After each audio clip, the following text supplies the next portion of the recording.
জ্বালানি তেলের দাম বেড়েছে, সরবরাহ খানিকটা বেড়েছে, কিন্তু সংকট এখনও কাটেনি। এই জ্বালানি তেল সরবরাহের বিষয়ে আমরা আরও বিস্তারিত জানবো আমাদের সহকর্মীদের কাছ থেকে। প্রথমে যাচ্ছি উত্তরায় আমাদের সহকর্মী হাসিবুল করিম বিজয়ের কাছে। বিজয়, একটা জিনিস সংকট যেটা হচ্ছে যে দীর্ঘ লাইন এবং দীর্ঘ সময় লাগছে, সেই অবস্থা মনে করা হচ্ছিল কিছুটা কাটতে পারে। এখন কি অবস্থা জানাচ্ছেন, একটু দেখছেন জানাবেন। গ্রাহকদের ভোগান্তি কতটা কমলো?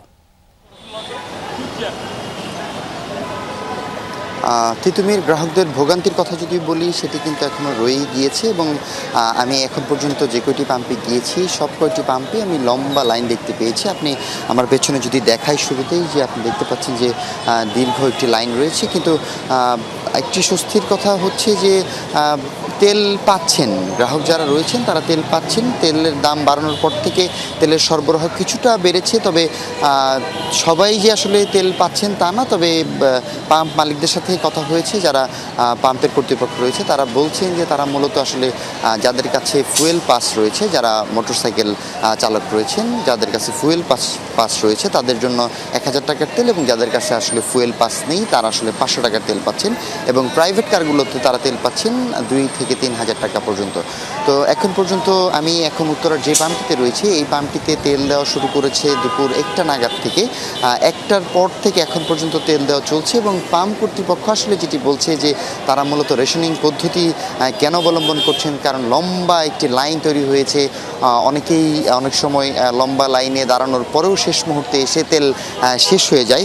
সেই ভোগান্তি যেন আসলে না হয়, সেজন্য মূলত পাম্প কর্তৃপক্ষের থেকে আসলে তারা সিদ্ধান্ত নিয়েছে যে যাদের কাছে ফুয়েল পাস রয়েছে তাদেরকে 1000 টাকার তেল, এবং যাদের কাছে নেই তাদেরকে 500 টাকার বেশি এসে তেল দেওয়া হচ্ছে না, যাতে করে যারা আসলে লম্বা লাইনে দাঁড়িয়ে আছে তারা যেন সবাই তেল পায়, তাদের জন্য ভোগান্তিটা আসলে না হয়। তিতুমির, ধন্যবাদ হাসিবুল করিম বিজয়। রাজধানীর উত্তরা থেকে যোগ দিয়েছিলেন, জানাচ্ছিলেন সেখানকার ফিলিং স্টেশনের সবশেষ খবর। একটু ঢাকার বাইরের পরিস্থিতি আমরা জানবো। কুষ্টিয়া থেকে যুক্ত হচ্ছেন সহকর্মী রুহুল আমিন বাবু। বাবু, কুষ্টিয়াতে আসলে পাম্পগুলোর চিত্র কি, এবং সেখানে তেল ঠিকঠাক মিলছে কিনা একটু বিস্তারিত জানাবেন। তিতুমির, কুষ্টিয়ার পাম্পগুলোতে কিন্তু আজকে সবগুলো পাম্পেই তেল মিলছে না, যে কারণে আসলে যে পাম্পগুলো খোলা রয়েছে, যারা তেল দিচ্ছে সেই সব পাম্পগুলো উপচে পড়া ভিড় রয়েছে। আমি এখন যেখানে রয়েছি মন্ডল ফিলিং স্টেশনে, আসলে এখানে দীর্ঘ সারি, এবং কিছুক্ষণ আগেই কিন্তু এখানে এই যে শুধুমাত্র অকটেন দেওয়া হচ্ছে, এই অকটেনের মেশিনটাতে একটু সমস্যার কারণে এখন এখানে অনেকগুলো মানুষ অপেক্ষায় রয়েছে, দীর্ঘ লাইন রয়েছে, তারা সেটা মেরামত করার চেষ্টা করছে।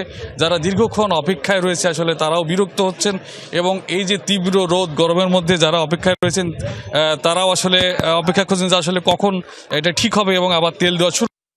আর মূলত যে এই সংকটের বিষয়ে আসলে এখন পর্যন্ত যে দীর্ঘদিন অতিবাহিত হতে চললো, প্রায় মাসের অধিক সময়, আসলে এখন পর্যন্ত যে সঠিক এবং সুন্দর ব্যবস্থাপনার মধ্যে যে এইটা যে এই সংকট মোকাবেলা করা দরকার, আসলে সেটার জন্য যেসব ফুয়েল কার্ড করা হয়েছে বা অ্যাপস তৈরি করা হয়েছে, আসলে কোনো কিছুতেই সুরাহা মেলেনি।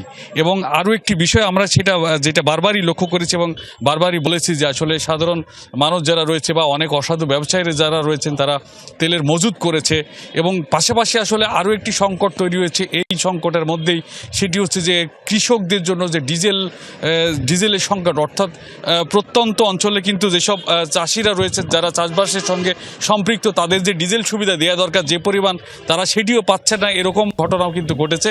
তিতুমির, এই সব বিষয়গুলোকে আসলে খুবই গুরুত্ব সহকারে নেওয়া দরকার বলে মনে করেন সাধারণ মানুষ। তিতুমির, ধন্যবাদ রুহুল আমিন বাবু, জানাচ্ছিলেন কুষ্টিয়া থেকে সেখানকার তেল সরবরাহের বিস্তারিত।